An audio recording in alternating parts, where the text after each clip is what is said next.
Hello and welcome to Bible Study on Acts. I was just outside looking around a moment ago thinking, wow, children have gone back to school and summer returns for a couple of days. So I hope you're going to enjoy the warm weather. That's if you're watching it within the first couple of days of this being online. After that, probably September return in its normal way. So I'm going to be picking up a little bit from Acts 16 today and just want to have a look at something here that's about the leading of the Holy Spirit. But first, I want to pick up the verse 5, which is just a great little line. It says, "So the churches were strengthened in faith and grew in daily in numbers." And I think that's what we're looking for through Bible studies, through worship, through prayer, through preaching, through fellowship, all the different things, is that as a body of believers, both locally, regionally and nationally, that as a church, we're being strengthened in our faith. That in difficult, challenging circumstances, challenging days, uncertain days, that the faith isn't wavering, but we have the tools, we have the ability, we have the way of making sure our faith is strengthened. And I think some of the things that are critical in that is a heart of worship. It is looking to do the purpose of God. It is, growing in the Word.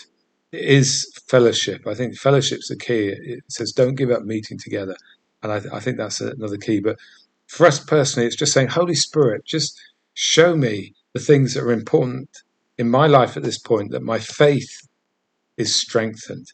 And there's an impact as the church becomes stronger in faith. Then faith and the kingdom, by the nature of it, has to expand and increase and result in growth. So again, just want to encourage you through this Bible study, through our time together. We're looking to grow in faith, to be encouraged, deeply encouraged by the work of God. Now, the bit I want to pick up here and just take a little look at and get us thinking a bit is this little bit of Paul and his companions. It says, they were when they were traveling and how they approached it. And when we look at this, it's looking to see how the Holy Spirit and people, for a better word, interact. How hearing the leading of the Holy Spirit, and in this case, Paul and his companions, how they interact. I think one of the dangers I see among some people is they get into this place where they're waiting to hear what the Holy Spirit's saying. And the result of their waiting, they miss the opportunity they're waiting for an answer about. And they end up in this place lacking clarity because they're frightened or unable to take a step until they've heard the Holy Spirit clearly. The other end is living in such a way where you have no awareness of the Holy Spirit.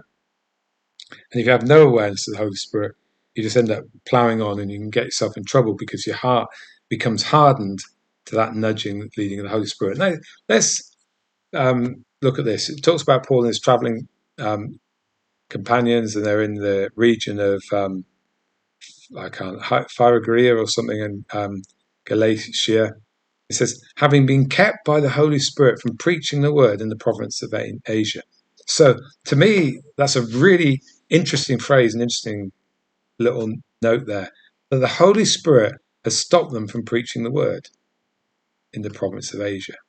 Now, it seems to go against everything, doesn't it? It's like, surely the Holy Spirit wants us to preach everywhere. Surely the Holy Spirit wants the gospel to move everywhere. But in it, there's a leading of God here. And it's clear that Paul and his companions were ready and prepared in the province of Asia to preach the gospel. And the Holy Spirit just nudges them and says, no, not here, not now. It says, when they came to the border of Mysia, they tried to enter Bithynia. I'm getting these words right now. But the Spirit of Jesus would not allow them to. So now, having been prevented in one place, what do? They say, okay, that's not the right place. This is where we're going. And they head off in another direction. And when they try and enter a region, the Holy Spirit, as it says here, the Spirit of Jesus stops them entering in to that area. So you see this leading and nudging of the Holy Spirit.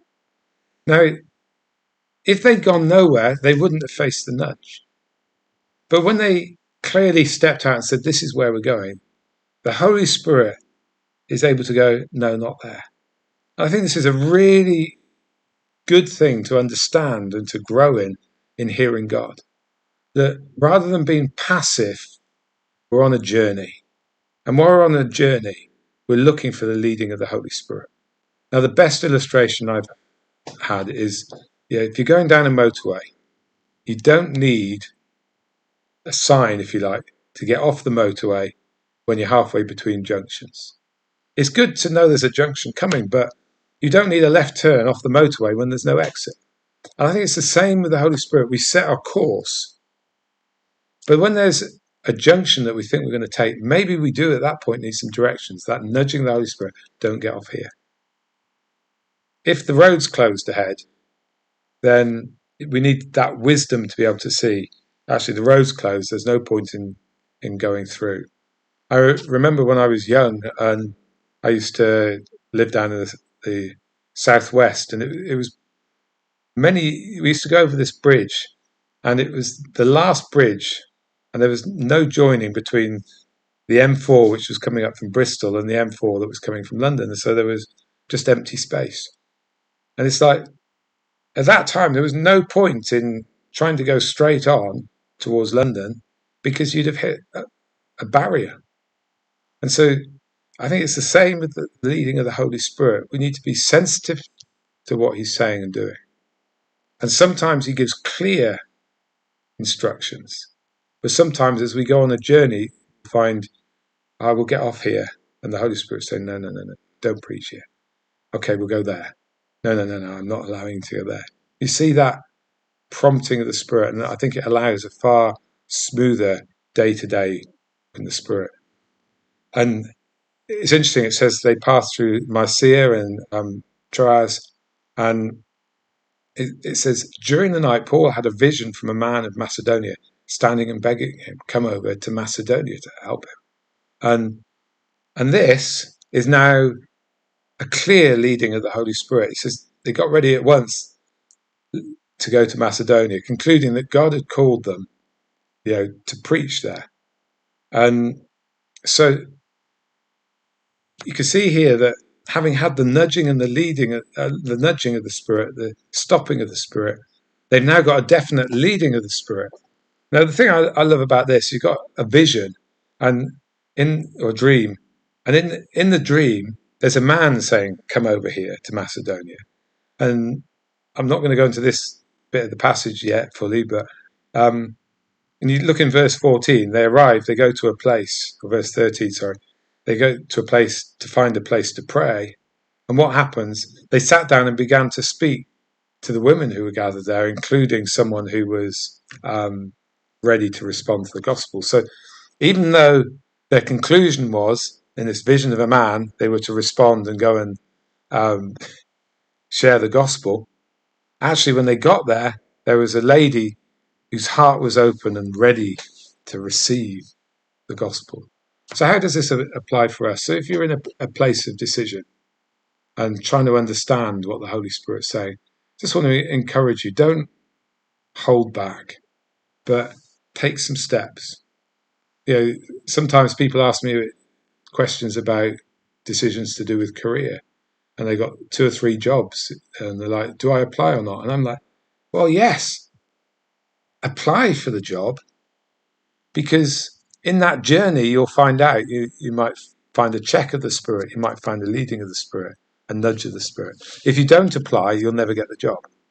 But if you do apply, then you can go on a journey with God and find out what he has for you.